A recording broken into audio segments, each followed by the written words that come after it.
ಈ ಸಿನಿಮಾ ಟೀಮ್ಗೆ ಒಳ್ಳೇದಾಗ್ಲಿ ಅಂತ ಶುಭ ಹಾರೈಸ್ತಾ ಈಗ ಬಾಸ್ ಸಿನಿಮಾದ ಟೀಸರ್ ನ ನೋಡ್ಕೊಂಡು ಬರೋಣ. Teaser launch. ಎಲ್ರಿಗೂ ನಮಸ್ಕಾರ. ಇಲ್ಲ ಪರವಾಗಿಲ್ಲ, ಒಂದು ಸ್ವಲ್ಪ ಹೊತ್ತು ಮಾತಾಡ್ತಾ ನಾನು ಕೂತ್ಕೋತೀನಿ. ಕರೆದ ತಕ್ಷಣ ಪ್ರೀತಿಯಿಂದ ಬಂದಿರೋದಕ್ಕೆ ತುಂಬ ಥ್ಯಾಂಕ್ಸ್. ಎಲ್ಲ ಪ್ರೆಸ್ ಮೀಟ್ಗೂ ನೀವು ಸಪೋರ್ಟ್ ಮಾಡಿದ್ರಿ. ಈ ಸಿನಿಮಾಗೂ ಈ ಟೀಸರ್ ಇವೆಂಟ್ಗೂ ನೀವು ಸಪೋರ್ಟ್ ಮಾಡಿ ಅಂತ ಕೇಳ್ಕೊತಾ ಇದ್ದೀನಿ ಅಷ್ಟೇ. ನಾನು ಸಿನಿಮಾ ಮೇಕಿಂಗು, ಸಿನಿಮಾ ಹಂಗೆ ಮಾಡಿದ್ದೀವಿ ಹಿಂಗೆ ಮಾಡಿದ್ದೀವಿ ನಾನು ಏನು ಹೇಳಲ್ಲ. ಸಿನಿಮಾ ನೀವು ನೋಡ್ಬಿಟ್ಟು ಹೇಳಿ, ಆ ಟೀಸರ್ ಏನು ಅನ್ನಿಸ್ತು ಅಂತ ನೀವು ಶೇರ್ ಮಾಡ್ಕೊಳ್ಳಿ. ಯಾಕೆ ಸರ್? ಹಾಂ, ನನ್ನ ಪಾತ್ರ ಒಂದು ಇದರಲ್ಲಿ ನನ್ನ ಪಾತ್ರ ಬಾಸ್ ಸಿನಿಮಾದಲ್ಲಿ ಒಂದು ಸಮಾಜಕ್ಕೆ ಬೇಕಾದಂಥ ವ್ಯಕ್ತಿ ಆಗಿರ್ತಾನೆ. ಆ ವ್ಯಕ್ತಿ ಅವನ ಲೈಫಲ್ಲಿ ಏನು ನಡೀತಾ ಇರುತ್ತೆ ಅನ್ನೋದು ಸಿನಿಮಾ ಒಂದು ಕತೆ. ಮೇಲೆ ನಾನು ಆ ಪಾತ್ರಧಾರ.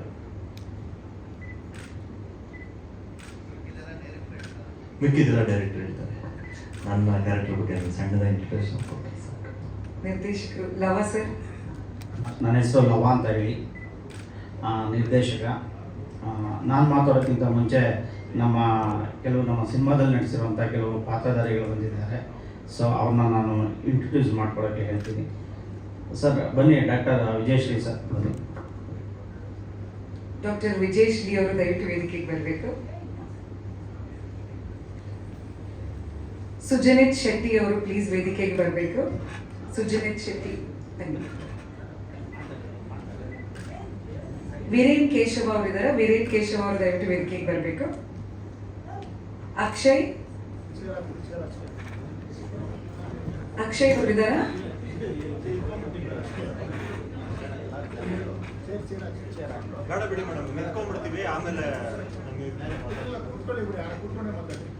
ಮಾತಾಡ್ಬಿಡಿ ನೀವು, ಶುರು ಮಾಡಿ. ಇನ್ನೂ ಒಂದಷ್ಟು ಆರ್ಟಿಸ್ಟ್ ಕರ್ಬಿಡ್ಲ ಆರ್ಟಿಸ್ಟ್ ಮಹೇಶ್ ಅವರಿದ್ದಾರ? ಎವ್ರಿವನ್, ನನ್ನ ಹೆಸರು ಡಾಕ್ಟರ್ ವಿಜೇಶ್. ನಾನು ಕೇರಳ ಮಲಯಾಳಂ ಮೂವೀಸ್ ಮಾಡಿದ್ದಾರೆ. 2-3 movies I have acted. And first of all, I would have to thank director sir for giving me the opportunity to be part of this good movie. ನನ್ನ character ಬಂದು ACP Harish, honest police officer. ಆ character ಮಾಡ್ತಾರೆ. ನಮ್ಮ character ಬಗ್ಗೆ ಜಾಸ್ತಿ ಹೇಳ್ತಾರೆ ಆಗಲ್ಲ, character ಹೇಳ್ತೀನಿ ಅಷ್ಟೇ. Thank you. ಎಲ್ರಿಗೂ ನಮಸ್ಕಾರ. ನಾನು ವೀರೇನ್ ಕೇಶವ್ ಅಂತ. ಇಲ್ಲಿ ಬಂದಿರೋಂಥ ಎಲ್ಲ ಮೀಡಿಯಾ ಫ್ರೆಂಡ್ಸ್ಗೆ ಥ್ಯಾಂಕ್ಸ್ ಹೇಳೋಕ್ಕೆ ಇಷ್ಟಪಡ್ತೀನಿ. ಸಿನಿಮಾ ಟೀಸರ್ ನೋಡಿದ್ರೆ ನನಗೆ ತುಂಬ ಖುಷಿ ಆಗೋಯ್ತು. ತುಂಬ ಚೆನ್ನಾಗಿ ಮಾಡಿದ್ದಾರೆ. ಈ ಸಿನಿಮಾ ಟೀಸರ್ ಮಾಡ್ಬೇಕಾದ್ರೆ ಶೂಟಿಂಗ್ ನಡಿಬೇಕಾದ್ರೆ ಮಿಡ್ನೈಟ್ 2 ಗಂಟೆ 3 ಗಂಟೆವರೆಗೂ ಎಲ್ಲ ಶೂಟ್ ಮಾಡಿದ್ದೀವಿ. ಈ ಪಾತ್ರಕ್ಕೆ ಜೀವ ತುಂಬಕ್ಕೆ ನಾನು ಎಷ್ಟಾಗುತ್ತೆ ಅಷ್ಟು ಮಾಡಿದ್ದೀನಿ. ಈ ಇದರಲ್ಲಿ ನನ್ನ ಪಾತ್ರ ಒಂದು ಬಿಸ್ನೆಸ್ ಮ್ಯಾನ್. ಅದರಲ್ಲಿ ಏನೋ ಸುತ್ತ ಒಂದು ಇದು ಘಟನೆಗಳು ನಡೀತಾ, ಅದಕ್ಕೆಲ್ಲ ಕನೆಕ್ಟೆಡ್ ಇರುತ್ತೆ. ಈ ಪಾತ್ರ ಕೊಟ್ಟಿದ್ದಕ್ಕೆ ಡೈರೆಕ್ಟರ್ ಸರ್ ಲವ ಸರ್ಗೆ ಹಾಗೂ ಧನುಷ್ ಅವ್ರಿಗೆ ಥ್ಯಾಂಕ್ಸ್ ಹೇಳಕ್ಕೆ ಇಷ್ಟಪಡ್ತೀನಿ.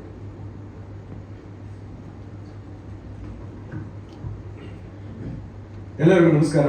ನಾನು ಭೀಷ್ಮರಾಮಯ್ಯ ಅಂತ ಹೇಳಿ, ರಂಗಭೂಮಿ ಹಾಗೂ ಸಿನಿಮಾ ಕಲಾವಿದ. ಇದುವರೆಗೂ ಒಂದು 40 ಸಿನಿಮಾಗಳು ಮಾಡಿದ್ದೀನಿ. ಇದರಲ್ಲಿ ನಮ್ಮದು ಮತ್ತೆ ನಿರ್ದೇಶಕರ ಜೊತೆಯಲ್ಲಿ ಇದು 3ನೇ ಸಿನಿಮಾ. ಹಾಗೆ ನಾಯಕ ನಟರಾದಂಥ ಧನುಷ್ ಅವ್ರ ಜೊತೆನಲ್ಲೂ 3ನೇ ಸಿನಿಮಾ ಇದು. ಒಂಥರ ಖುಷಿ ಆಗುತ್ತೆ ಅವ್ರ ಜೊತೆನಲ್ಲಿ ಕೆಲಸ ಮಾಡ್ತಾ ಒಂದು ಕುಟುಂಬದವರೇ ಆಗಿದ್ದೀವಿ. ಈ ಒಂದು ಟೀಸರ್ ನೋಡಿದ್ಮೇಲೆ ಬಹಳ ಖುಷಿ ಆಯಿತು. ಹಾಗೆ ಡಬ್ಬಿಂಗ್ ಟೈಮಲ್ಲಿ ಕೆಲವೊಂದು ಸೀನ್ಸ್ಗಳನ್ನ ನೋಡಿದಾಗ ತುಂಬ ಖುಷಿ ಆಯಿತು. ತುಂಬ ಚೆನ್ನಾಗಿ ಮೇಕಿಂಗ್ ಬಂದಿದೆ ಅಂತ ಅನಿಸ್ತಾ ಇತ್ತು. ಒಟ್ಟಾರೆಯಾಗಿ ಒಂದು ಒಳ್ಳೆ ಪ್ರಯತ್ನ ಮಾಡಿದ್ದೀವಿ. ನನ್ನ ಕ್ಯಾರೆಕ್ಟರ್ ಬಗ್ಗೆ ಹೇಳಬೇಕಂದ್ರೆ, ಒಂದು ಗೋಡನಲ್ಲಿ ಒಂದು ಇನ್ಚಾರ್ಜ್ ಆಗಿರ್ತೀನಿ. ಆಕಸ್ಮಿಕವಾಗಿ ಒಂದು ಕ್ರೈಮಲ್ಲಿ ಇನ್ವಾಲ್ವ್ ಆಗಬೇಕಾಗತ್ತೆ. ಅದು ಯಾವ ರೀತಿ ತಿರುವುಗಳನ್ನು ಪಡ್ಕೊಳ್ಳುತ್ತೆ ಅನ್ನೋದು ಓವರಾಲ್ ನನ್ನ ಒಂದು ಪಾತ್ರದ ಬಗ್ಗೆ ಹೇಳಬೇಕಂದ್ರೆ. ಸೊ ಒಂದು ಒಳ್ಳೆ ಅವಕಾಶ ಮಾಡಿಕೊಟ್ಟಿದ್ದಾರೆ. ಹಾಗಾಗಿ ಇಡೀ ಚಿತ್ರತಂಡಕ್ಕೆ ಹಾಗೂ ನಿರ್ದೇಶಕರಿಗೆ ಹಾಗೂ ನಾಯಕ ನಟರಿಗೆ ಹಾಗೂ ನನ್ನ ಈ ಒಂದು ಪಾತ್ರವನ್ನು ವಿಭಿನ್ನವಾಗಿ ತೋರಿಸೋದಕ್ಕೆ ಸಪೋರ್ಟ್ ಮಾಡಿದಂತಹ ಹಾಗೂ ನನ್ನ ಕಲಾವಿದರಾದಂಥ ಎಲ್ರಿಗೂ ನಾನು ಥ್ಯಾಂಕ್ಸ್ ಹೇಳಕ್ಕೆ ಬರ್ತೀನಿ. ಹಾಗೆ ಮೀಡಿಯಾದವ್ರಿಗೂ ಥ್ಯಾಂಕ್ಸ್, ಪತ್ರಿಕಾ ಮಾಧ್ಯಮದವ್ರಿಗೂ ಥ್ಯಾಂಕ್ಸ್ ಅಂತ ಹೇಳ್ತೀನಿ. ನಮಸ್ಕಾರ. ಎಲ್ಲರಿಗೂ ನಮಸ್ಕಾರ. ನನ್ನ ಹೆಸರು ಲಕ್ಷ್ಮಣ್ ಪೂಜಾರಿ. ಮೂಲತಃ ಕರಾವಳಿಯ ಕುಂದಾಪುರ ಭಾಗದವನು. ಬೆಂಗಳೂರಿನಲ್ಲಿ ಪ್ರಸ್ತುತ ಹವ್ಯಾಸ ರಂಗಭೂಮಿಯಲ್ಲಿ ಸದಾ ಒಂದು 12 ವರ್ಷದಿಂದ ಸಕ್ರಿಯವಾಗಿ ತೊಡಗಿಸ್ಕೊಂಡಿದ್ದೀನಿ. ಅವಕಾಶಕ್ಕಾಗಿ ಅಲ್ದಾಡ್ತಾ ಇದ್ದೆ. ಸೊ ಲವರ್ ಸರ್ ಒಂದು ಸಿನಿಮಾದ ಆಡಿಷನ್ಗೆ ಕರೆದ್ರು. ಪಾತ್ರ ಚಿಕ್ಕದಿದ್ರು ದೊಡ್ಡದಾಗಿ ತೋರಿಸ್ತಾರೆ ಅಂತ ಅಂದ್ಕೊಂಡು ಆಡಿಷನ್ ಕೊಟ್ಟೆ. ಒಂದೊಳ್ಳೆ ಅವಕಾಶ ಕೊಟ್ಟಿದ್ದಾರೆ. ಸ್ಪೆಷಲ್ ಥ್ಯಾಂಕ್ಸ್ ತನುಷ್ ಶಿವಣ್ಣ ಅವರಿಗೆ. ಒಂದು ಪುಟ್ಟ ಪಾತ್ರ ಮಾಡಿದ್ದೀನಿ ಅನ್ನೋ ಹೆಮ್ಮೆ ಇದೆ. ಧನ್ಯವಾದಗಳು ಲವರ್ ಸರಂಗು ತನುಷ್ ಶಿವಣ್ಣ. Thank you. ಪಾತ್ರದ ಹೆಸರು ನಾನು ಮರ್ತ್ಬಿಟ್ಟಿದ್ದೀನಿ. ಚಿಕ್ಕ ಪಾತ್ರ, ಜೀವನ್ ನನ್ನ ಪಾತ್ರ, ಒಂದು ಕೆಲಸದ ಆಳ್ ಪಾತ್ರ. Thank you. ಸೊ ಲವ ಅವರೇ, ಲವ ಅವ್ರು ಗ್ರೂಪ್ ಫೋಟೋ ತೆಗೆದುಬಿಟ್ಟು ಕಳಿಸ್ಬಿಡೋಣ. ಸರ್ ಅಂದ್ರೆ ಸಂದರ್ಭದಲ್ಲಿ ಮಾತಾಡ್ತೀನಿ ಸಿನಿಮಾದ ಕಂಟೆಂಟ್ ಬಗ್ಗೆ ಅಂತ ಹೇಳ್ತಾ ಇದೆ. ಸೊ ಇದು ನೇರವಾಗಿ ಏನು ಪ್ರಕರಣ ನಡೀತಾ ಇದೆ ಅದ್ರ ಸಂಬಂಧಪಟ್ಟವಾಗಿ ಇದೆಯಾ? ಸರ್ ಒಂದು ಫೋಟೋ ತಗೊಂಡ್ಬಿಟ್ಟು ಆಮೇಲೆ ನನ್ನ ಇಂಟರ್ವ್ಯೂ ಕೊಡ್ತೀನಿ. Sorry please, sorry. Technical team ವೇದಿಕೆಗೆ ಬರ್ಮಾಡ್ಕೊಂಡ್ಬಿಡೋಣ. ಶರತ್ ನಮ್ಮ ಡಿಒಪಿ ಶರತ್ ಕರೀತಾ ಇದೀನಿ. ಈಗ ಅಸೋಸಿಯೇಟ್ಸ್ ಮಂಜುನಾಥ್ ಟಿ.ಕೆ. ಸರ್ ಹಾಗೆ ರಾಮ್ ತೀರ್ಥ ಅವರು ದಯವಿಟ್ಟು ವೇದಿಕೆಗೆ ಬರಬೇಕು. ಡಿಒಪಿ ಶರತ್ ದಯವಿಟ್ಟು ವೇದಿಕೆಗೆ ಬರಬೇಕು. ಅಸೋಸಿಯೇಟ್ ಡಿಒಪಿ ಅನೀಶ್ ಅವರು ಪ್ಲೀಸ್ ವೇದಿಕೆಗೆ ಬರಬೇಕು. ಹಾಗೆ ಪ್ರೊಡಕ್ಷನ್ ಮ್ಯಾನೇಜರ್ ಶಶಿಧರ್ ಅವರು ದಯವಿಟ್ಟು ವೇದಿಕೆಗೆ ಬರಬೇಕು. ಆರ್ಟ್ ಡೈರೆಕ್ಟರ್ ಪ್ರಶಾಂತ್ ಅವರು ಪ್ಲೀಸ್ ವೇದಿಕೆಗೆ ಬರಬೇಕು.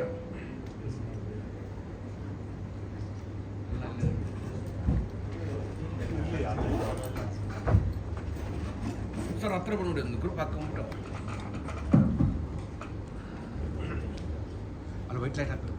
ವೈಟ್ ಲೈಟ್ ಹಾಕ್ಬೇಕು.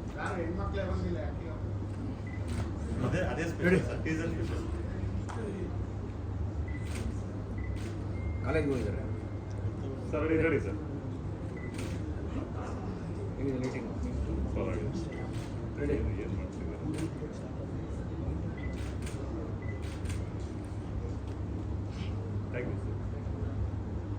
ನಮಸ್ತೆ, ನನ್ನ ಹೆಸರು ಶರತ್ ಅಂತ, ನಮ್ಮೂರು ಯಲ್ಲಾಪುರ. ನಾನು ಈ ಸಿನಿಮಾದಲ್ಲಿ ಡಿಒಪಿ ಆಗಿ ಕೆಲಸ ಮಾಡಿದ್ದೀನಿ. ಫಸ್ಟ್ ಆಫ್ ಆಲು ಲವರ್ ಸರ್ಗೆ ಮತ್ತು ತನುಷ್ ಸರ್ಗೆ ಥ್ಯಾಂಕ್ಸ್ ಹೇಳೋಕ್ಕೆ ಒಂದು ಒಳ್ಳೆ ಅವಕಾಶ ಕೊಡೋದಕ್ಕೆ. ಸಿನಿಮಾ ಚೆನ್ನಾಗಿ ಮೂಡ್ ಬಂದಿದೆ, ನೀವೆಲ್ಲ ನೋಡ್ಬಿಟ್ಟು ಹೇಳಬೇಕು. ಈ ಟೀಸರ್ ನೋಡಿದ್ರಿ ಏನು ಅನ್ನಿಸ್ತು ಅಂತ ಎಲ್ಲ ಹೇಳಬೇಕು. Thank you sir, thank you. Manjunath sir. ಎಲ್ಲರಿಗೂ ನಮಸ್ಕಾರ. ಮಂಜುನಾಥ್, ಸಹ ನಿರ್ದೇಶಕಾಗಿ ಚಿತ್ರದಲ್ಲಿ ಕೆಲಸ ಮಾಡಿದ್ದೀನಿ. ಈ ಕೆಲಸ ಮಾಡಿ ತುಂಬ ಒಳ್ಳೆಯ ಅನುಭವ ಕೊಟ್ಟಿದೆ. ಲವ ಸರ್ಗೆ ಮತ್ತು ನಿರ್ಮಾಪಕರಿಗೆ ಧನ್ಯವಾದಗಳನ್ನ ಅರ್ಪಿಸ್ತಾ ಇದ್ದೀನಿ. Thank you. ಶಶಿ ಮಾತಾಡ್ತೀರಾ? ನಮ್ಮ ಪ್ರೊಡ್ಯೂಸರ್ ಅವರು ಬಂದಿದ್ದಾರೆ, ಆದರೆ ಅವರ ಐಡೆಂಟಿಟಿನ ಹೇಳೋದಕ್ಕೆ ಯಾರಿಗೂ ಇಷ್ಟಪಡ್ತಾ ಇಲ್ಲ. ಓಕೆ, ಅನಿಲ್ ಅಂತ. Thank you very much. Lava sir.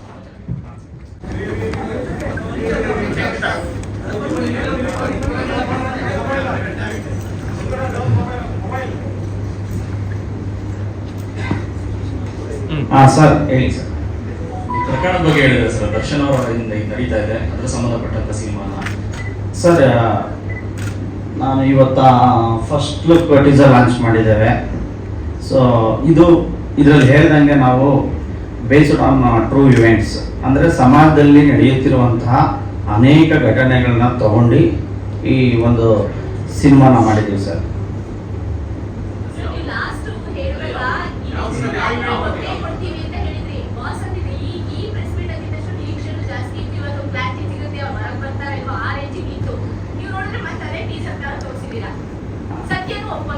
ಅಲ್ಲ ಖಂಡಿತ ಮೇಡಮ್, ಮುಂದಿನ ದಿನಗಳಲ್ಲಿ ಟ್ರೈಲರ್ ಲಾಂಚ್ ಇದೆ. ಅವತ್ತು ಖಂಡಿತವಾಗ್ಲೂ ಸಂಕ್ಷಿಪ್ತವಾಗಿ ನಾವು ತಮಗೆ ಎಲ್ಲ ಮಾಹಿತಿಗಳನ್ನ ಕೊಡ್ತೀವಿ ಸರ್.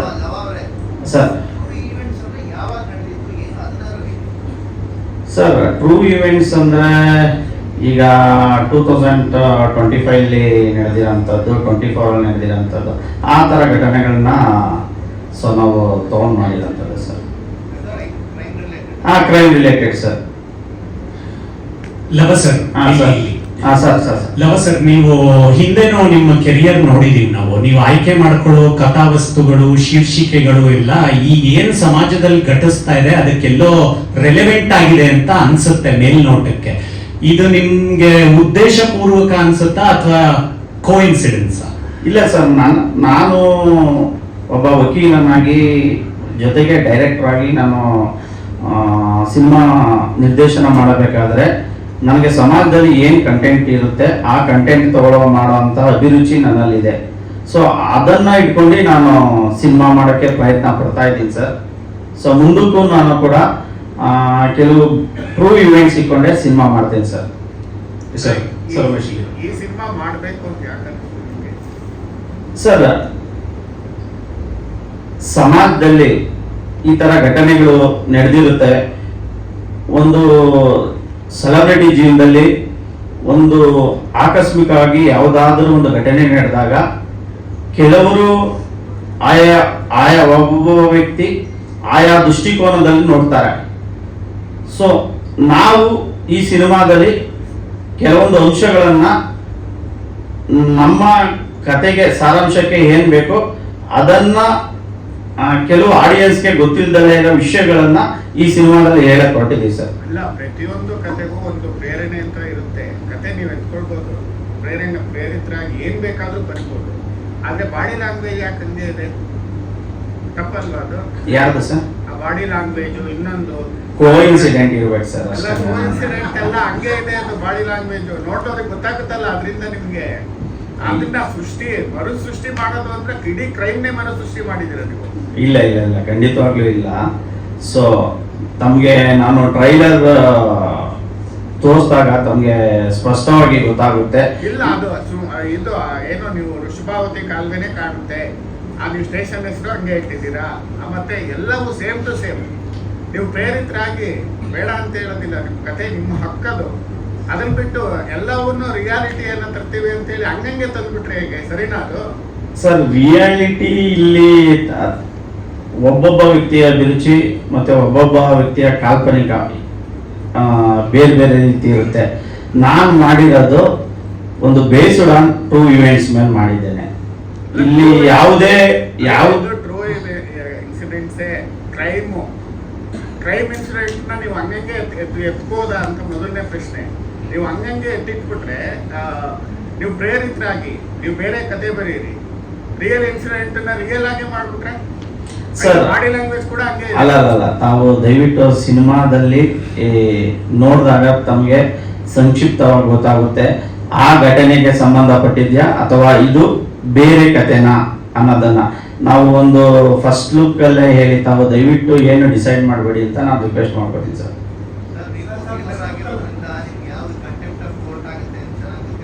ಖಂಡಿತ ಗೊತ್ತಿದೆ ಸರ್. ಸರ್, ನಾನು ಈ ಸಿನಿಮಾ ಮಾಡಬೇಕಾದ್ರೆ ಸೊ ಯಾವುದೇ ಒಂದು ಟ್ರಯಲ್ ನಡಿಬೇಕಾದ್ರೆ ಮಾಡಿದ್ರೆ ಅದು ಅಫೆನ್ಸ್ ಇದೆ. ಸೊ ಜೊತೆಗೆ ಯಾವ ಒಬ್ಬ ವ್ಯಕ್ತಿಯ ಫೇವರ್ ಆಗಿ ಒಂದು ಏನು ಜಡ್ಜ್ಮೆಂಟು ಕೊಡ್ತಾ ಇಲ್ಲ, ಏನು ಕೊಡ್ತಾ ಇಲ್ಲ. ನಾವು based on only true events ಇಟ್ಕೊಂಡು ಸಿನಿಮಾ ಮಾಡಿದ್ದೇವೆ. ಸರ್, ಸೆಲೆಬ್ರಿಟಿ ಅಂದ್ರೆ ಎಲ್ಲಾ ರಂಗದಲ್ಲೂ ಇದ್ದಾರೆ ಸರ್. ಈಗ ನಮ್ಮ ಪತ್ರಿಕೆಯಲ್ಲೂ ಸೆಲೆಬ್ರಿಟೀಸ್ ಇದ್ದಾರೆ, ಕ್ರಿಕೆಟ್ ಅಲ್ಲೂ ಇದ್ದಾರೆ, ಸಿನಿಮಾದಲ್ಲೂ ಇದ್ದಾರೆ, ಪಾಲಿಟಿಕ್ಸ್ ಅಲ್ಲೂ ಇದ್ದಾರೆ. ಸೊ ಎಲ್ಲಾ ವರ್ಗದಲ್ಲೂ ಇದ್ದಾರೆ ಸರ್. ಏನ್ ಸರ್? ನೀವೆಲ್ಲಾನು ಹಂಗೆ ಕ್ರಿಯೇಟ್ ಮಾಡಿದೆ. ಅವ್ರು ಯಾರೋ ಹೇಳಿದ್ರು ನಾನು ಸೆಟ್ ಓನರ್ ಆಗಿರ್ತೀನಿ ಅಂತ ಹೇಳಿ, ಓನರ್ ಆಗಿರ್ತೀನಿ ಅಂತ ಹೇಳಿ. ಆ ತರದ್ದು ಕ್ಯಾರೆಕ್ಟರ್ಗಳು ಸೇಮ್ ಟು ಸೇಮ್ ಸರ್. ಅದೆಲ್ಲ ಎತ್ತಿಟ್ಬಿಟ್ಟಿದ್ದೀರಾ ಅಲ್ಲಿ ನೀವು. ಖಂಡಿತವಾಗಿ ಸರ್, ದಯವಿಟ್ಟು ತಾವು ನನ್ನ ಹಂಬಲ್ ರಿಕ್ವೆಸ್ಟ್ ಏನಂದ್ರೆ ಈ ಫಸ್ಟ್ ಲುಕ್ ಲಾಂಚ್ ಅಲ್ಲೇ ನೋಡಿ ತಾವು ಏನನ್ನು ಡಿಸೈಡ್ ಮಾಡಬೇಡಿ. ಟ್ರೈಲರ್ ಇದೆ, ಇನ್ನ ಸಿನಿಮಾ ಇದೆ ಸರ್. ಅದು ಸರ್ ಅದು ಅಲ್ಲ ಅವರು ಸರ್ ಇಲ್ಲಿ ಸರ್ ನಿಮ್ಮ ಬಾಸ್ ಸಿನಿಮಾ ಸರ್ ಇಲ್ಲ ಸರ್ ಲಾಸ್ಟ್ ಸರ್ ನಿಮ್ಮ ಬಾಸ್ ಸಿನಿಮಾದಲ್ಲಿ ಟ್ರೂ ಇವೆಂಟ್ ಇಟ್ಕೊಂಡು ಮಾಡಿದ್ದೀನಿ ಅಂತ ಹೇಳಿದ್ರಲ್ವಾ? ನಿಮ್ಮ ಸಿನಿಮಾದಲ್ಲಿ ದರ್ಶನ್ ಅವರ ಈ ರೇಣುಕಾ ಸ್ವಾಮಿ ಕೊಲೆ ಪ್ರಕರಣ ಸಂಬಂಧಪಟ್ಟಂತ ಸ್ಟೋರಿ ಇದೆಯಾ ಇಲ್ವಾ? ಕ್ಲಾರಿಟಿ ಅಷ್ಟೇ ಸರ್. ಇದೆಯಾ ಇಲ್ವಾ ಸರ್? ನಾನು ಕ್ಲಾರಿಫಿಕೇಶನ್ ಕೊಡ್ತೀನಿ ಸರ್. ಸರ್ ಇಲ್ಲ ನಾನು ಕ್ಲಾರಿಫಿಕೇಶನ್ ಇಲ್ಲಿ ನಾವು ಯಾವುದೇ ಒಬ್ಬ ವ್ಯಕ್ತಿಗಳ ಮನಸ್ಸನ್ನು ನೋಯಿಸಕ್ಕೆ ಸಿನಿಮಾ ಮಾಡಿಲ್ಲ. ನಮ್ಮ ಸಿನಿಮಾ ಬಂದು ಸಮಾಜದಲ್ಲಿ ನಡೆಯುವಂತಹ ಕೆಲವು ಘಟನೆಗಳನ್ನ ತಗೊಂಡು ಸೊ ನಾವು ಸಿನಿಮಾ ಮಾಡಿದ್ದೇವೆ. ತಮಗೆ ಟ್ರೈಲರ್ ಈಗ ಜಸ್ಟ್ ಒಂದು ಬಾಸ್ದು ಒಂದು ಫಸ್ಟ್ ಲುಕ್ ಲಾಂಚ್ ಮಾಡಿದ್ದೇವೆ. ನಂತರ ತಮಗೆ ಟ್ರೈಲರ್ ನಾನು ಲಾಂಚ್ ಮಾಡ್ತೀನಿ ಸದ್ಯದಲ್ಲೇ ಒಂದು 15-20 ಡೇಸ್ ಒಳಗಡೆ. ಅವಾಗ ತಮಗೆ ನಿಖರವಾಗಿ ಮತ್ತೆ ಸ್ಪಷ್ಟವಾಗಿ ಗೊತ್ತಾಗುತ್ತೆ ಸರ್. ಅವಾಗ ಇರುತ್ತೆ ಅಂತಲ್ಲ ಸರ್? ಅಲ್ಲ ಅದಿದೆಯಾ ಇಲ್ಲೋ ಅನ್ನೋದನ್ನ ತಮಗೆ ಸ್ಪಷ್ಟವಾಗಿ ಗೊತ್ತಾಗುತ್ತೆ. ಸರಿ ಸರ್, ಇವಾಗ ಒಂದ್ ವೇಳೆ ಇದೆ ಅಂತ ಇಟ್ಕೊಳ್ಳೋಣ, ನೀವು ಒಂದ್ ವೇಳೆ ಇದ್ದಿದ್ದು ಸ್ಟೋರಿನ ರೇಣುಕಾ ಸ್ವಾಮಿ ಸಂಬಂಧಪಟ್ಟಿದ್ದನ್ನ ಮಾಡಿದ್ದೆ ಆದ್ರೆ ನೀವು ಪರ್ಮಿಷನ್ ತಗೊಂಡಿದ್ರ, ಯಾರನ್ನ ಕೇಳಿದ್ರ? ಸರ್ ನಾನು ಎಲ್ಲೂ ಯಾವುದೇ ಒಬ್ಬ ವ್ಯಕ್ತಿಗಳ ರಿಯಲ್ ಲೈಫ್ ಸ್ಟೋರಿನ ನಾನು ಮಾಡ್ತಾ ಇಲ್ಲ, ಅದಂತೂ ಸ್ಪಷ್ಟ ಕೊಡ್ತಾ ಇದ್ದೀನಿ. Real incident, real life story ಮಾಡಿದಾಗ ಪರ್ಮಿಷನ್ ತಗೋಬೇಕು. ಸಮಾಜದಲ್ಲಿ ಒಬ್ಬ ವ್ಯಕ್ತಿಯ ಕೊಲೆ ತರ ದಿನನಿತ್ಯ ಇಂಡಿಯಾದಲ್ಲೇ ಆಗ್ಲಿ ವರ್ಲ್ಡಲ್ಲೇ ಆಗ್ಲಿ ನೂರಾರು ಕೊಲೆಗಳು, ಸಾವಿರಾರು ಕೊಲೆಗಳು ನಡೀತವೆ. ಆ ಕೊಲೆಗಳು ಕಾಕತಾಳೀಯವಾಗಿ ನಾವು ಮಾಡಿರೋದ್ರಲ್ಲಿ ಕೋ ಇನ್ಸಿಡೆಂಟ್ ಆಗಿ ಮ್ಯಾಚ್ ಆಗ್ಬೋದೋ ಹೊರತು ಇಲ್ಲಿ ನಾವು ಯಾವುದೇ ಒಬ್ಬ ವ್ಯಕ್ತಿನ ಮನವೊಲಿಸೋಕೆ ನಾವು ಮಾಡಿಲ್ಲ ಸರ್. ಸರ್ ಈಗ ಇನ್ನೊಂದು ವಿಚಾರ ಸರ್, ಈ ಸಿನಿಮಾದಲ್ಲಿ ನಿಮ್ಮ ಸಿನಿಮಾದ ಹೀರೋವನ್ನ ಇನ್ನೋಸೆಂಟ್ ಅಂತ ತೋರಿಸೋ ಕೆಲಸ ಮಾಡ್ತಿದ್ರೆ ಹೇಗೆ ಅಂತ, ಅದು ಬಾಸ್ ಅನ್ನ ಕೆಳಗೆ ಸತ್ಯಮೇವ ಜಯತೆ ಅಂತ ಹಾಕಿದ್ರಿ. ಸೊ ಈ ಸಿನಿಮಾದಲ್ಲಿ ಹೀರೋ ಇನ್ನೋಸೆಂಟಾ, ಅದೇ ತರ ಪೋರ್ಟ್ರೇ ಮಾಡುವಂತ ಸಿನಿಮಾನ? ಸರ್ ತಮಗೆ ಈಗ ನಾನು ಎಲ್ಲಾ ಕಥೆನೂ ಬಿಟ್ಕೊಟ್ಬಿಟ್ರೆ ಆಡಿಯನ್ಸ್ಗೆ ಕ್ಯೂರಿಯಾಸಿಟಿ ಬಿಲ್ಟ್ ಆಗೋದಿಲ್ಲ. ಹಾಗಾಗಿ ನಾವು ಕಮರ್ಷಿಯಲ್ ಆಸ್ಪೆಕ್ಟ್ ಅಲ್ಲೂ ನೋಡ್ಕೊಂಡಾಗ ಸೊ ಸಿನಿಮಾ ತಾವುಗಳು ನೋಡಿ ತಮಗೂ ಶೋಸ್ ಆಗ್ತೀವಿ, ಅವಾಗ ಗೊತ್ತಾಗುತ್ತೆ sir. Yes madam, yes madam, yes madam.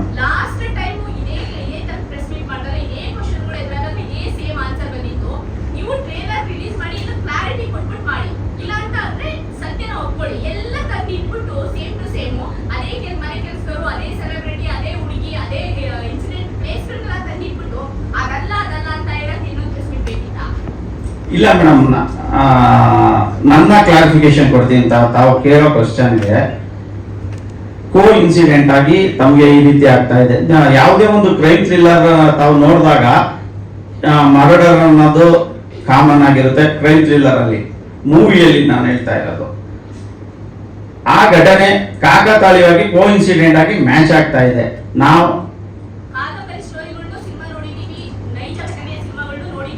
Yes madam,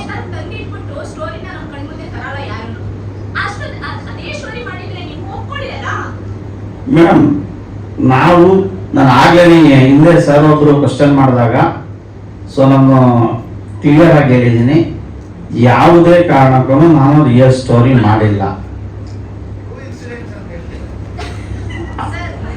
ಹೇಳಿ. Yes yes Lava sir, Lava sir, ಇಲ್ಲಿ ಟೈಟಲ್ ವಿಚಾರಕ್ಕೆ ಬರ್ತೀನಿ. ಇಲ್ಲಿ ಆಲ್ರೆಡಿ ಬಾಸ್ ಅನ್ನೋದು repetitive title. Already tiger Prabhakar sir ಮಾಡಿದ್ದಾರೆ, ದರ್ಶನ್ ಸರ್ ಮಾಡಿದ್ದಾರೆ. ಇದು ಅಟೆನ್ಷನ್ ಗ್ರಾಬ್ ಮಾಡೋದಕ್ಕೋಸ್ಕರ ಇಟ್ಟಿರೋದು ಅಂತ ಅನ್ನಿಸ್ತಾ ಇದೆ ಟೈಟಲ್. ಸರ್ ಈಗ ನಾವು ಕಮರ್ಷಿಯಲ್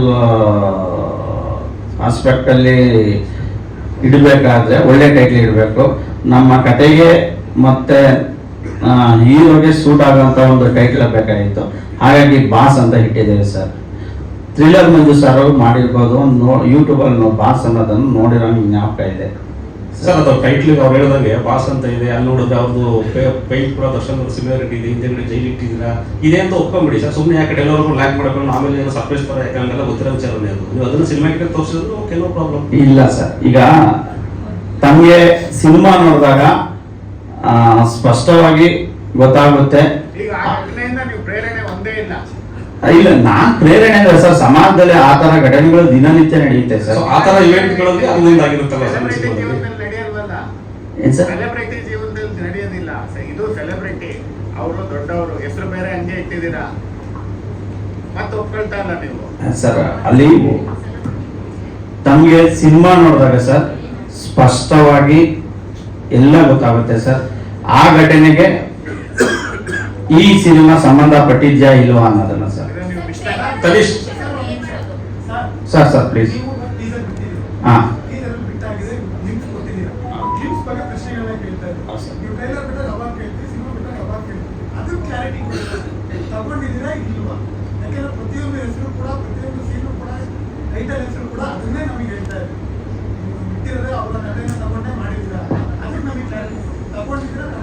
ಸರ್, ನಾನು ಹೇಳ್ತಿಲ್ವಾ, ಸಮಾಜದಲ್ಲಿ ನಡೆಯುವಂತಹ ಕೆಲವು ಘಟನೆಗಳನ್ನ ಆಯ್ದುಕೊಂಡೆ ಸಿನಿಮಾ ಮಾಡಿದ್ದೇನೆ.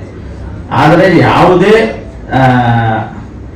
ರಿಯಲ್ ಇನ್ಸಿಡೆಂಟ್ ನಾನು ಈ ಸಿನಿಮಾದಲ್ಲಿ ತಗೊಂಡಿಲ್ಲ ಸರ್. ಅಲ್ಲ, ಒಂದು ಸಬ್ಜೆಕ್ಟ್ ನಿಲ್ಲಕ್ಕಲ್ಲ, ಕೇವಲ ಈ ಬಾಸ್ ಮತ್ತೆ ಅದಕ್ಕೆ ಸಂಬಂಧ ಇಲ್ಲ.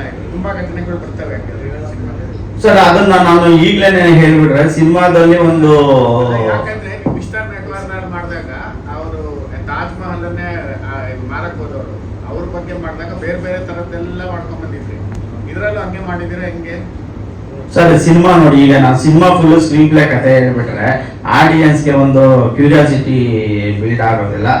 ದಯವಿಟ್ಟು ನಾನು ಮುಂದಿನ ದಿನಗಳಲ್ಲಿ ಸ್ಪಷ್ಟವಾಗಿ ಖಂಡಿತವಾಗ್ಲೂ ತಮ್ಮ ಮುಂದೆ ನಾನು ಹೇಳೇ ಹೇಳ್ತೀನಿ ಸರ್. ಯಾಕೆ ನಿಮ್ಗೆ ಇದೆಲ್ಲ ಬರುತ್ತೆ? ಸೆಡ್ಡೆಲ್ಲ ಯಾಕೆ ಬರುತ್ತೆ? ಆ ಕಾಲುವೆ ಎಲ್ಲ ಯಾಕೆ ಬರುತ್ತೆ? ಸ್ಟೇಷನ್ ಯಾಕೆ ಪಾಳ್ಯ ಆಗಿರುತ್ತೆ? ಮೇಡಮ್ ನೆಕ್ಸ್ಟ್ ಮಂತ್ ಮಾಡೋಣ ಅಂತ ಪ್ಲಾನ್ ಇದೀವಿ ಮೇಡಮ್. ತನೇಶ್, ನಿಮಗೆ ಪ್ರಶ್ನೆ. ಈಗ ಡೈರೆಕ್ಟ್ರು ಪಾಪ ಅವರು ಆ್ಯಂಗಲ್ ಅಲ್ಲಿ ಎಲ್ಲ ಹೇಳ್ತಾರೆ. ನೀವು ಈ ಸಿನಿಮಾ ಒಪ್ಕೊಂಡಾಗ ಅವ್ರು ಹೇಳಿದ ಕತೆ ಈಗ ನಮ್ಗೆ ಹೇಳ್ತಾ ಇದಾರಲ್ಲ ಹಂಗೆ ಹೇಳಿದ್ರ ಅಥವಾ ರಿಯಲ್ ಆಗಿ ಇದು ಇನ್ಸಿಡೆಂಟ್ ಅದೇನಾ ಅಂತ ಹೇಳಿದ್ರೆ ನೀವು ಕರೆಕ್ಟಾಗಿ ಹೇಳಿ. ಏನಂತ ಹೇಳಿದ್ರೆ ಇವಾಗ ಅವ್ರು ಹೇಳ್ದಂಗೆ ಕೆಲವೊಂದು ಘಟನೆಗಳು ಮ್ಯಾಚ್ ಆಗ್ಬೋದು ಸರ್. ಫಾರ್ ಎಕ್ಸಾಂಪಲ್ ಬಾಸ್ ಅಂತ ರೈಟರ್ ಇಟ್ಟಿದ್ದಾರೆ. ಬಾಸ್ ಅಂತ ಇನ್ನೂ ದೊಡ್ಡ ಸ್ಟಾರ್ ಒಬ್ಬರಿಗೆ ಹೆಸರಿದೆ, ಅದು ನಿಮಗೂ ಗೊತ್ತದು, ಬಿಗ್ ಬಾಸ್ ಅಂತ ಇದೆ. ಹೆಸರಿಟ್ಟಿದ್ ಮಾತ್ರಕ್ಕೆ ಅದೇ ಸಬ್ಜೆಕ್ಟ್ ಆಗಿರಲ್ಲ ಸರ್. ಆದ್ರೆ ಸನ್ನಿವೇಶಗಳೆಲ್ಲ ಬಂದಾಗ ಏನ್ ಅನ್ಕೋಬೇಕು? ಅದೇ ಆ ಇನ್ಸಿಡೆಂಟ್ ಮೊದಲು ನೀವು ಸಿನಿಮಾ ಟೀಸರ್ ಬಿಟ್ಟಿದ್ರೆ ಅದು ನಾವು ಒಪ್ಕೋತಿದ್ವಿ. ಆದ್ರೆ ಇನ್ಸಿಡೆಂಟ್ ಎಲ್ಲ ಆದ್ಮೇಲೆ ಎಲ್ಲದೂ ಸೇಮ್ ಟು ಸೇಮ್ ಸಿಚುಯೇಷನ್ ನ ನೀವು ಸ್ಕ್ರೀನ್ ಅಲ್ಲಿ ತರೋದಾದ್ರೆ ಒಪ್ಕೊಳ್ಳೋದು ಹೇಗೆ? ಆಮೇಲೆ ಇದು ಒಂದು ಪ್ರಚಾರದ ಗಿಮಿಕ್ಕ, ಇದು ನನಗೆ ಬೇಕು. ಯಾಕಂದ್ರೆ ಲವ ಅವರು ಮೊದಲನೇ ಸಿನಿಮಾ ಅಯೋಧ್ಯಪುರಂ ಅಂತ ಮಾಡಿದ್ರು, ನಿಮ್ಗೆ ಗೊತ್ತು. ಅಯೋಧ್ಯಪುರಂ ಕೂಡ ಅದೇ ವಿವಾದ ಕಾರಣ ಆಯ್ತು. ಅದಾದ್ಮೇಲೆ ಇನ್ನೊಂದು ಸಿನಿಮಾ ಮಾಡಿದ್ರು, ಅದು ಕೂಡ ಹಾಗೆ ಆಯ್ತು. ಈಗ ಬಾಸ್. ಸೊ ಎಲ್ಲ ಒಂದ್ ಕಡೆಗೆ ಒಂದು ಸಿನಿಮಾ ಕಂಟೆಂಟ್ಗೆ ಹೊತ್ತು ಕೊಡಬೇಕೆ ವಿನಾಕಾರಣ ಅದು ಪ್ರಚಾರಕ್ಕೆ ಅಥವಾ ಬೇರೆ ರೀತಿಯ ಗಿಮಿಕಿಗೆ ಆಗ್ಬಾರ್ದು. ಆ ಕಾರಣಕ್ಕೆ ನಾನು ನಿಮ್ಗೆ ಕೇಳ್ತಾ ಇರೋದು, ನಿಮ್ಮನ್ನ ಒಪ್ಸಿದ್ ಹೇಗೆ ಈ ಕತೆ? ಅಥವಾ ನಿಮ್ಗೆ ಗೊತ್ತಿದ್ದು ಕೂಡ ನಾಳೆ ಈ ಪ್ರಶ್ನೆಗಳು ಎದುರಾಗುತ್ತವೆ ಅನ್ನೋದು ಗೊತ್ತಿರ್ಲಿಲ್ವಾ? ಸರ್ ಸಿನಿಮಾ ಪ್ರಚಾರ ಒಂದಕ್ಕೋಸ್ಕರನೇ ಸಿನಿಮಾ ಮಾಡಿಲ್ಲ ಸರ್. ನೀವು ಹೇಳಿದ್ರಿ ಇವಾಗ ಸಿನಿಮಾ ಕತೆ ಮಾತಾಡಬೇಕು, ಕಂಟೆಂಟ್ ಮಾತಾಡಬೇಕು, ಬರೀ ಪ್ರಚಾರ ಗಿಮಿಕ್ ಮಾಡಬಾರ್ದು ಅಂತ ಹೇಳಿದ್ರಿ. ಅದು 100% ನಾವು ಕಂಟೆಂಟ್ ಅಲ್ಲಿ ಏನೇನ್ ಬೇಕು, ಎಂಟರ್ಟೈನ್ಮೆಂಟ್ ಫ್ಯಾಕ್ಟರ್ಸ್ ಏನೇನ್ ಬೇಕೋ, ಅಥವಾ ಒಂದು ಸಿನಿಮಾದಲ್ಲಿರೋ ಥ್ರಿಲ್ಲರ್, ಕ್ರೈಮ್ ಥ್ರಿಲ್ಲರ್ ಏನಿದೆ ಅದಕ್ಕೆ ಏನೇನ್ ಬೇಕೋ ಎಲ್ಲನೂ ಮಾಡಿದ್ವಿ ಸರ್. ಆದ್ರೆ ನೀವು ಸಿನಿಮಾ ನೋಡ್ತಾ ಇರ್ಬೇಕಾದ್ರೆ ಯಾವುದೋ ಒಂದು ಇನ್ಸಿಡೆಂಟ್ಸ್ಗೆ ಅಥವಾ ನಡೆದಂತ ಘಟನೆಗೆ ಹತ್ತತ್ರ ಅಂತ ಅನ್ಸ್ಬೋದು. ಅದು ಅದೇ ಆಕ್ಚುಲಿ ಕೋಇನ್ಸಿಡೆಂಟ್ಲಿ ಅಷ್ಟೇ. ಅದು ಇವಾಗ ಮಾಡೋದನ್ನು ಅಷ್ಟೇ. ಇವಾಗ ಒಂದು ಸಿನಿಮಾ ಬೋನಲ್ಲಿದೆ, ಇಲ್ಲಿ ಆಚೆ ಒಬ್ರು ನಿಂತಿದ್ದಾರೆ, ಅದು ಇಮ್ಯಾಜಿನಬಲ್ ಆಗ್ಬೋದಲ್ಲ ಸರ್. ನಾವು ಇಮ್ಯಾಜಿನೇಷನ್ ಅನ್ನು ಮಾಡ್ಕೊಬೋದಲ್ಲ ಸರ್. ಸರ್ ಅದು ನಾನು ಖಂಡಿತವಾಗ್ಲೂ ಆತರ ಮಾಡಿಲ್ಲ ಸರ್. ನೀವು ಹೇಳ್ತಾರ ಇದು ಅರ್ಥ ಆಯ್ತು ನನಗೆ. ನಾನು ಎಡ್ಕೊಂಬರಷ್ಟೇ ಇಲ್ಲ ಅದು ಅಂತೆಲ್ಲ ಹೇಳ್ತಾ ಇದ್ದೀರಾ. ನಾನು ಆತರ ಮಾಡಿಲ್ಲ, ನಾನು ತನುಷ್ ಹಾಗೆ ಮಾಡಿದ್ದೀನಿ ಸರ್. ಅದೆಲ್ಲ ಅಭಿನಯ ಡೈರೆಕ್ಟರ್ ಸರ್ಗೆ ಎಸ್ ಮೇಡಮ್. ಈಗ ಒಂದು ಪ್ರೆಸ್ ಮೀಟಿಗೆ ಇಷ್ಟು ಕ್ವಶನ್ಸ್ ಬರುತ್ತೆ ಅಂದ್ಮೇಲೆ ಸೆನ್ಸಾರಿಂಗ್ ಬೋರ್ಡ್ ಇಂದ ಕೂಡ ಒಂದಿಷ್ಟು ಕ್ವಶನ್ಸ್ ಗಳು ಬಂದೇ ಬರುತ್ತೆ. ಸೆನ್ಸಾರ್ ಕಟ್ ಕೂಡ ಆಗೋ ಚಾನ್ಸಸ್ ಗಳು ಇರಬಹುದು. ಬಟ್ ಹೆಂಗೆ? ಯಾಕಂದ್ರೆ ಕೆಲವೊಂದು ಸಿನಿಮಾಗಳು ಲಾಸ್ಟ್ ಮೂಮೆಂಟ್ ಅಲ್ಲಿ ಒಂದು ಡೇಟ್ ಅನೌನ್ಸ್ ಮಾಡಿರ್ತಾರೆ, ಆ ಟೈಮಿಗೆ ಸೆನ್ಸಾರ್ ಇಂದ ಸರ್ಟಿಫಿಕೇಟ್ ಸಿಗದೆ ರಿಲೀಸ್ ಆಗದೆ ಮುಂದೂಡಿದ್ದು ಇದೆ. ಸೊ ಈ ಕಾರಣಕ್ಕೆಲ್ಲ ತಗೊಂಡಿದ್ದೀರಾ ಕ್ರಮ ಅಥವಾ ಮುಂಜಾಗ್ರತಾ ಕ್ರಮ ಏನಾದ್ರು ವಹಿಸ್ಕೊಂಡಿದ್ದೀರಾ ಹೇಗೆ? ಮೇಡಮ್ ಸೆನ್ಸಾರ್ ಅವರು ಏನು ಟರ್ಮ್ಸ್ ಅಂಡ್ ಕಂಡೀಷನ್ ಅನ್ನೋದಕ್ಕಿಂತ ಅವ್ರು ಏನು ರೂಲ್ಸ್ ಅಪ್ಲೈ ಮಾಡ್ತಾರೆ ಅದಕ್ಕೆ ನಾವು ಬದ್ಧ ಆಗಿರ್ಬೇಕು. ಪ್ರತಿಯೊಬ್ಬ ಸಿನಿಮಾ ಮೇಕರ್ ಅವರು ಸೊ ಬದ್ಧ ಆಗಿರಬೇಕು. ಹಾಗಾಗಿ ಅವ್ರು ಏನ್ ಹೇಳ್ತಾರೆ ಅದನ್ನ ನಾವು ಮಾಡ್ತೀವಿ. ನಮ್ಗೆ ಸ್ಯಾಟಿಸ್ಫ್ಯಾಕ್ಷನ್ ಆಗಲಿಂದ್ರೆ ರಿವೈಸ್ ಕಮಿಟಿ ಇದೆ, ಅಲ್ಲಿ ಹೋಗ್ತೀವಿ. ಸೊ ಇನ್ನು ಅಪಿಲೆಂಟ್ ಇರುತ್ತೆ, ನಾವು ಅಲ್ಲಿ ಹೋಗ್ತೀವಿ ಮೇಡಮ್.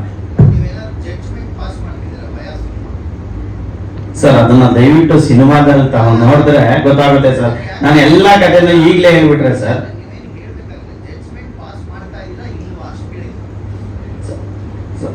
ಖಂಡಿತವಾಗ್ಲೂ ನಾವೊಂದು ಘಟನೆಯನ್ನ ನನ್ನ ದೃಷ್ಟಿಕೋನದಲ್ಲಿ ಹೀಗಾಗಿತ್ತು ಅನ್ನೋದನ್ನ ನಾನು ಹೇಳ್ತಾ ಇದ್ದೇನೆ. ಇಲ್ಲಿ ಯಾವುದೇ ನಿರ್ಣಯ, ಯಾವುದೇ ಒಬ್ಬ ವ್ಯಕ್ತಿಗಳ ಪರವಾಗಿ ಪರ ವಿರೋಧ ನಿರ್ಣಯಗಳನ್ನ ನಾವು ಈ ಸಿನಿಮಾದಲ್ಲಿ ಕೊಡ್ತಾ ಇಲ್ಲ ಸರ್. ಒಂದು ಕೇಸ್ ಟ್ರಯಲ್ ನಲ್ಲಿ ಇರುವಾಗ ಅದನ್ನ ತಗೊಳ್ಬಹುದಾ ಅಥವಾ ಮಾಡಬಹುದಾ? ಈಗ ನಿಮ್ಗೆ ವಕೀಲರಾಗಿ ಗೊತ್ತಿರುತ್ತೆ ಸರ್. ಅದು ತಗೊಂಡ್ರೆ ನಾನು ಒಂದು ಕೇಸ್ ಟ್ರಯಲ್ ನಡಿಬೇಕಾದ್ರೆ ತಗೊಂಡ್ರೆ ಅದು ಸಬ್ಸಿಡಿ ಆಗುತ್ತೆ. ಬಟ್ ನಾನಿಲ್ಲಿ ಯಾವುದೇ ರಿಯಲ್ ಇನ್ಸಿಡೆಂಟ್ ಸ್ಟೋರಿ ಮಾಡಿಲ್ಲ, ಹಾಗಾಗಿ ಆ ಪ್ರಮೇಯ ಬರೋದೇ ಇಲ್ಲ ಸರ್. ಅದು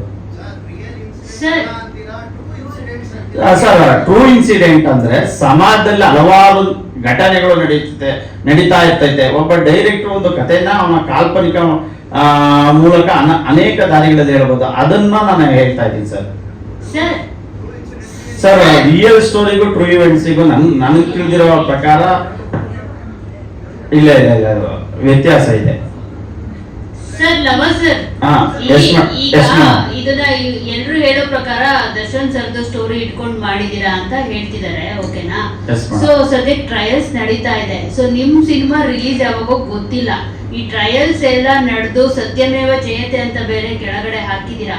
ಏನ್ ಸತ್ಯ ಆಚೆ ಬರುತ್ತೋ ಅದ್ರ ಮೇಲೆ ನಿಮ್ ಸಿನಿಮಾ ಕ್ಲೈಮ್ಯಾಕ್ಸ್ ಇರುತ್ತಾ, ಅದರ್ವೈಸ್ ನೀವೇ ಒಂದು ಕ್ಲೈಮ್ಯಾಕ್ಸ್ ಕೊಡ್ತಾ ಇದ್ದೀರಾ, ಹೇಗೆ ಏನು ಅಂತ? ಮೇಡಮ್, ನಾನು ಈಗಲೂ ಹೇಳ್ತೀನಿ, ದಯವಿಟ್ಟು ನೀವು ಆ ಘಟನೆಗೆ ನೀವು ಲಿಂಕ್ ಮಾಡಬೇಡಿ. ಇದು ನನ್ನ ಕೆಲವು ಸಮಾಜದಲ್ಲಿ ಸೊಸೈಟಿಯಲ್ಲಿ ನಡೆಯುವಂತಹ ಘಟನೆಗಳನ್ನ ತಗೊಂಡು ಮಾಡಿರೋಂಥ ಸಿನಿಮಾ. ನೀವು ದಯವಿಟ್ಟು ದರ್ಶನ್ ಸರ್ ಕೇಸ್ಗೆ ಇದಕ್ಕೆ ದಯವಿಟ್ಟು ಲಿಂಕ್ ಮಾಡಬೇಡಿ ಅಂತ ನಾನು ಕೇಳ್ಕೊಳ್ತೇನೆ.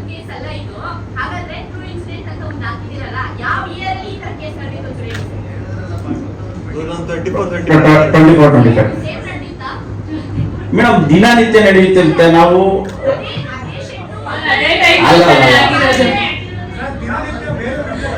ಬೇರೆ ವಿಚಾರ ಸರ್. ಏನ್ ಸರ್?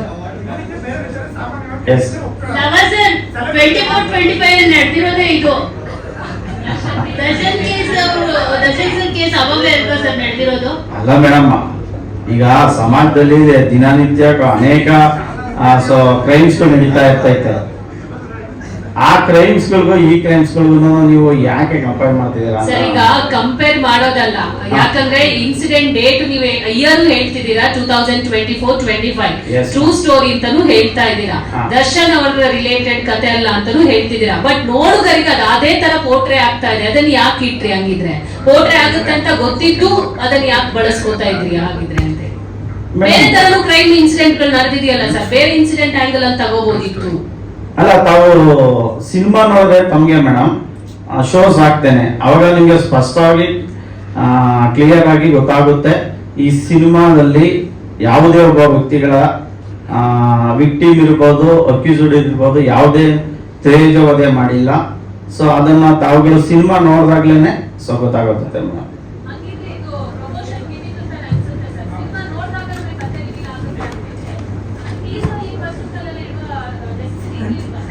ಮೇಡಮ್, ಪ್ರಮೋಷನ್ ಒಂದು ಸೆಕೆಂಡ್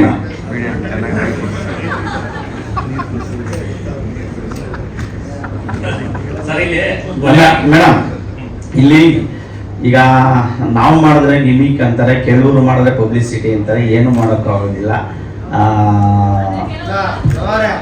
ಸರ್ ಏನು ಸರ್? ಈಗ ಹಂಗೆ ಇಟ್ಟಿದ್ರೆ ಯಾರು ಕ್ವೆಶ್ಚನ್ ಕೇಳ್ತಿರಲಿಲ್ಲ. ನೀವು ಹೇಳ್ದಂಗೆ ಕಥೆಗಳ ಬಿಡಲ್ಲ, ಜನಕ್ಕೆ ಕ್ಯೂರಿಯಾಸಿಟಿ ಊಟ ಹಾಕ್ಬಿಟ್ಟು ಜನ ನೋಡಕ್ ಬರ್ಲಿ, ಎಲ್ಲರೂ ಕ್ವೆಶ್ಚನ್ ಕೇಳಿಷ್ಟು ಬಿಲ್ಡ್ ಆಗಿಂತ ಮಾಡಿದ್ದಾರೆ. ಅಲ್ಲ, ಕೆಲವು ಸಲ ಸರ್ ಅದು ನಿಜ ಇರ್ಬೋದು ಸರ್. ಒಬ್ಬ ಮೇಕರ್ ಆಗಿ ಅದನ್ನು ಒಪ್ಕೊಂತೀವಿ, ಖಂಡಿತವಾಗ್ಲೂ ಒಪ್ಕೊಂತೀವಿ ಸರ್. ಅದನ್ನ ನಾನು ಇಲ್ಲ ಅಂತ ಹೇಳಲ್ಲ. ಒಂದು ಸಿನಿಮಾನ ಆಡಿಯನ್ಸ್ ಥಿಯೇಟರ್ಗೆ ಬರಬೇಕು ಅಂದ್ರೆ ಸೊ ನಾವು ಕ್ಯೂರಿಯಾಸಿಟಿ ಬಿಲ್ಡ್ ಮಾಡಲೇಬೇಕು, ಅವ್ರನ್ನ ಕರ್ಕೊಳ್ಳೇ ಬರಬೇಕು. ಅದರಲ್ಲೂ ಒಬ್ಬ ಮೇಕರ್ಗೂ ಅದು ಚಾಲೆಂಜ್ ಆಗಿರುತ್ತೆ. ಈ ಸಿನಿಮಾದಲ್ಲಿ ಯಾವುದೇ ಗಿಮಿಕ್ ಇಲ್ಲ ಸರ್. ಸರ್, ಈ ಸಿನಿಮಾದಲ್ಲಿ ಕೊಲೆ ಆಗಿರೋ ವ್ಯಕ್ತಿ ಯಾರು ಸರ್? ಅಂದ್ರೆ ಆರಂಭದಲ್ಲಿ ಹೇಳ್ತಾರೆ ಈ ವಯಸ್ಸಾದ ಅಪ್ಪ ಅಮ್ಮ ಇದ್ದಾರೆ, ಹೆಂಡತಿ ಬಂದು ಗರ್ಭಿಣಿ, ಸೊ ಅವ್ರಿಗೆ ಜಯ ಸಿಗ್ಬೇಕು ಅಂತಾನೆ ಹೇಳ್ತೀರಿ. ಯಾರು ಸರ್ ವ್ಯಕ್ತಿ, ಸತ್ತಿರೋ ವ್ಯಕ್ತಿ ಯಾರು ಅಂತ? ಶಿವಸ್ವಾಮಿ ಅಂತ ಒಬ್ಬ ವ್ಯಕ್ತಿ ಸತ್ಯ.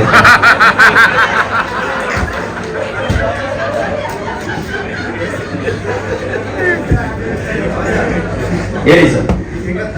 ಯಾವ ಕಡೆ ಸರ್? ಏನ್ ಸರ್? ಅಲ್ಲ, ಅದನ್ನ ನಾವು ಸಿನಿಮಾದಲ್ಲಿ ಸ್ಟೋರಿ ಎಲ್ಲಿವರೆಗೂ ನಡೆಯುತ್ತೆ? ಚಿತ್ರದುರ್ಗದಿಂದ ಬೆಂಗಳೂರುವರೆಗುನಾ ಹೇಗೆ ಅಂತ?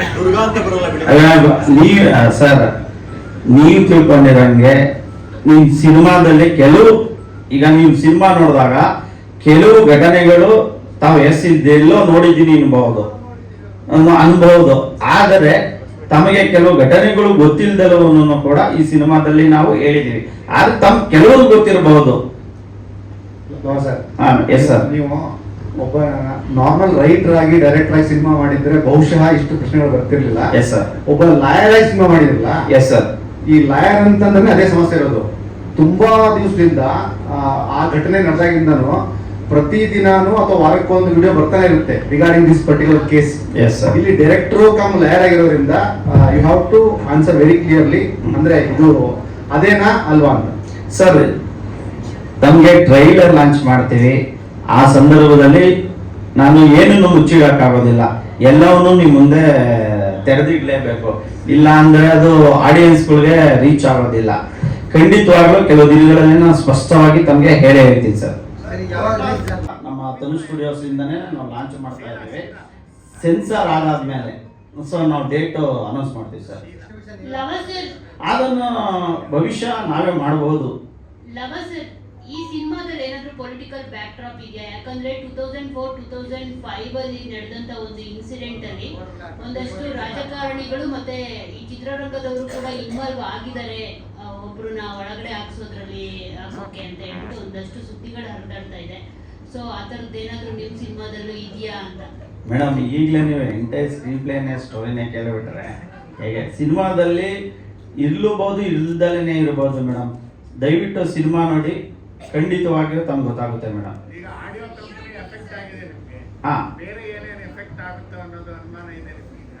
ಸರ್, ಅದು ಒಂದು